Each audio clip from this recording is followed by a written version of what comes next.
Hello all, இன்னைக்கு வீடியோவில் பசலைக்கீரை பற்றி தான் பார்க்க போகிறோம். பசலைக்கீரையில் 2-3 வெரைட்டி இருக்குது. இது செடி பசலை, குத்து பசலைன்னு சொல்லுவாங்க.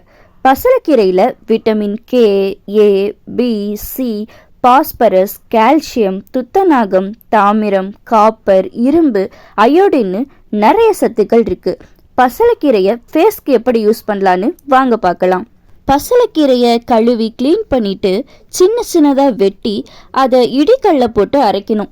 மிக்சியில் அரைக்க ஒரு செகண்ட் தான் ஆகும். இதில் இடிக்கல்ல வேற போட்டு அரைக்கணுமான்னு யோசிக்காதீங்க. மிக்சி கரண்ட்டில் யூஸ் பண்ணி ஹீட்டில் அரைக்கிறதுனால அதில் இருக்க சத்துக்கள் குறையும். அதனால இடிக்கல்ல போட்டு அரைச்சி டைரெக்டாக அதை ஃபேஸ்க்கு அப்ளை பண்ணலாம். பசலைக்கீரையில் அதிக குளிர்ச்சி தன்மை கொண்டது. இதில் இருக்கிற விட்டமின் ஏ முகத்தை சுத்தமாக்கும், சருமத்தை பிரகாசமாகவும் இளமையாகவும் வைக்கும். அதனால ஃபேஸ் டல்லா தெரியாது, பருக்கள், கரும்புள்ளிகள் போன்றவையும் குறையும்.